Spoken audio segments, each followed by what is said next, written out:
ತಾರೀಕಿಗೆ ನಡೆದಂತಹ ಅನುಮಾನಾಸ್ಪದವಾಗಿ ನಡೆದಂತಹ ಕೊಲೆಯ ವಿಚಾರವಾಗಿ ನಾವಿವತ್ತು ಪ್ರೆಸ್ ಮೀಟ್ ಅನ್ನ ಕರೆದಿದ್ದೇವೆ. ವಿಚಾರ ಇಷ್ಟೇ, ಆಳ್ವಾಸ್ ಅನ್ನುವಂತಹ ಒಂದು ಪ್ರತಿಷ್ಠಿತ ವಿದ್ಯಾಸಂಸ್ಥೆಯಲ್ಲಿ ಇದು ಮೂರನೇ ರೀತಿಯ ನಿಗೂಢವಾಗಿ ಕೊಲೆಯನ್ನು ಹಾಕುವಂಥದ್ದು. ಇಲ್ಲಿ ನೇರವಾಗಿ ನಾವು ಆಳ್ವಾಸ್ ಸಂಸ್ಥೆಯನ್ನ ದೂರ್ತಾ ಇಲ್ಲ, ಆದ್ರೆ ನಾವು ಹತ್ತಿರದಲ್ಲಿ ಕಂಡವರು ಮೋಹನ್ ಆಳ್ವರು, ಅವರ ಬಗ್ಗೆ ನಿಜಕ್ಕೂ ನಮ್ಗೆ ಗೊತ್ತಿದೆ. ಹಾಗಾಗಿ ಅವರೊಬ್ಬ ಸಂಸ್ಥೆಯಿಂದ ಹೊರಗೆ ಬಂದು ಒಬ್ಬ ನಿಜಕ್ಕೂ ಮಾನವೀಯ ನಾಗರಿಕನಾಗಿ ನಡೆದುಕೊಳ್ಳುವಂತಹ ಆಗ್ರಹವನ್ನು ನಾವು ಮಾಡ್ತಾ ಇದ್ದೇವೆ. ಇಲ್ಲಿ ದೈಹಿಕ ಶಿಕ್ಷಕರನ್ನ ನಾವು ತನಿಖೆಗೆ ಒಳಪಡಿಸಬೇಕು ಅಂತ ಆಗ್ರಹ ಮಾಡ್ತಾ ಇದ್ದೇವೆ. ಕಾರಣ ಇಷ್ಟೇ, ಸ್ಪಷ್ಟವಾಗಿ ಆ ಹುಡುಗಿ ತನ್ನ ತಾಯಿಯ ಜೊತೆಗೆ ಫೋನ್ನಲ್ಲಿ ಹೇಳ್ತಾಳೆ, 4:15 ನನ್ನನ್ನ ಕೋರ್ಟಿಗೆ ಕರೆದಿದ್ದಾರೆ, ನಾನು ಹೇಳಿಕ್ ಆಗ್ತದೋ ಇಲ್ವೋ ಅಂತ. ತಾಯಿ ತದ ಉತ್ತರವನ್ನ ಕೊಡ್ತಾರೆ, ಅಲ್ರಮ್ ತಂದು ಕೊಡ್ಬೇಕಾ ನಾನು ನಿನಗೆ ಅಂತ. ಕ್ಲಿಯರ್ ಆಗಿತ್ತು 4:15 ಆ ಹುಡುಗಿ ಹೇಳ್ಬೇಕು ಅನ್ನುವಂಥದ್ದು. ಹಾಗಾಗಿ 4:15 ಆಳ್ವರ ಪ್ರಕಾರ ಅಲ್ಲಿ ಹೇಳುವಂತಹ ಅಗತ್ಯತೆ ಇದೆ. 4:15 ಅಲ್ಲಿ ಯಾವುದೇ ರೀತಿಯ ಪ್ರಾಕ್ಟೀಸ್ಗಳು ನಡೆಯೋದಿಲ್ಲ. ಹಾಗಾಗಿ ಆ ದೈಹಿಕ ಶಿಕ್ಷಕರು ಯಾಕೆ ಹಾಗೆ ಹೇಳಿದ್ರು ಅನ್ನೋ ವಿಚಾರವನ್ನ ಮುಂದಿಟ್ಕೊಂಡು ಅವರ ತನಿಖೆ ಆಗಬೇಕು ಅನ್ನುವಂತಹ ಆಗ್ರಹ ನಮ್ಮದು. ಅದರ ಜೊತೆಗೆ ಆಳ್ವಾಸ್ ಸಂಸ್ಥೆಯ ಪೂರ್ಣ ತನಿಖೆ ಯಾಕಾಗಬೇಕು ಅಂದ್ರೆ ಸಿಸಿ ಫುಟೇಜ್ ನಮ್ಗೆ ಬೇಕು. ತಂತ್ರಜ್ಞಾನವಾಗಿ ಮುಂದುವರೆದಂತಹ ಆಳ್ವಾಸ್ ಸಂಸ್ಥೆಯನ್ನ ಇವತ್ತು ದೇಶ ಹೊಗಳ್ತದೆ, ಪ್ರಪಂಚ ಹೊಗಳ್ತದೆ. ಯಾಕಂದ್ರೆ ಅವ್ರು ಮುಂದುವರೆದಿದ್ದಾರೆ ಅನ್ನುವಂತಹ ಕಾರಣ. ಹಾಗಾಗಿ ಅವತ್ತ ಸಿಸಿ ಫುಟೇಜ್ಗಳು ಸಿಕ್ಕಿದೆ ಸರ್ ನಮಗೆ. ಡೇಟ್, ಟೈಮ್ ಎಲ್ಲ ಕರೆಕ್ಟ್ ಆಗಿ ಸಿಗ್ತದೆ. ಹಾಸ್ಟೆಲ್ ಇಂದ ಆಕೆ ಹೊರಗೆ ಬಂದದ್ದು, ಅಲ್ಲಿ ಆಟ ಆಡುವಂಥದ್ದು ಎಲ್ಲ ನಮ್ಗೆ ಸಿಗ್ತದೆ. ಅದನ್ನ ನಮ್ಮ ಪಬ್ಲಿಕ್ಗೆ ನಾವು ಕೊಡಬೇಕು ಅನ್ನೋ ವಿಚಾರವನ್ನು ಮುಂದಿಟ್ಕೊಂಡು ಸಂಪೂರ್ಣ ತನಿಖೆ ಆಗಬೇಕು ಅನ್ನುವಂಥದ್ದು ನಮ್ಮ ಆಗ್ರಹ. ಒಟ್ಟಾರೆಯಾಗಿ ಇದು 3ನೇ ಸಾವು ಆ ವಿದ್ಯಾಸಂಸ್ಥೆಯಲ್ಲಿ. ಕರಾವಳಿಗರಿಗೆ ಇದು ಬಹಳ ಅಸಂಖ್ಯವಾಗಿ ನಡೆದುಕೊಂಡು ಬಂದಂತಹ ಸಾವು. ಇದು ಇಲ್ಲಿಗೆ ಕೊನೆಯಾಗಲಿ.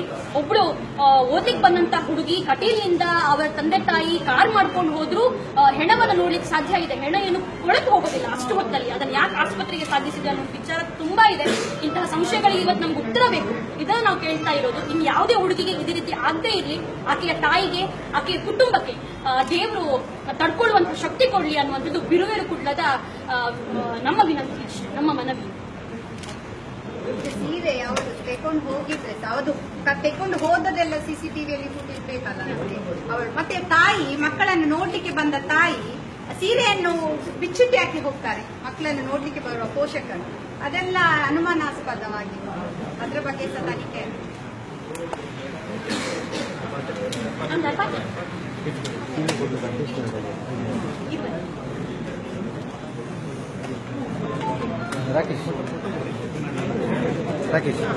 ಅದೇ ಫೋಟೋ ಕೂಡ ಇಲ್ಲ. ಯಾಕೆಂದ್ರೆ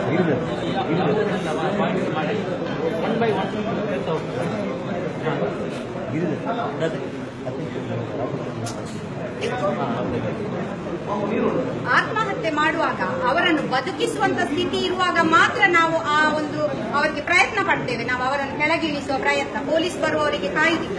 ಎಲ್ಲಿಯಾದ್ರೂ ಅವರು ಬದುಕುಳಿಯುವ ಚಾನ್ಸಸ್ ಇದ್ರೆ, ಇಲ್ಲಿ ಅವರು ಬದುಕುಳಿಯಲಿಲ್ಲ ಅಂತ ಆದ್ಮೇಲೆ ಅವ್ರದ್ದು ಅದರ ಬಗ್ಗೆ ಫೋಟೋಸ್ ಆಗಿ ಅಥವಾ ಪೊಲೀಸ್ ಬರುವವರಿಗೆ ಕಾಯುವುದಾಗಿ ಏನು ನಡೀಲಿಲ್ಲ.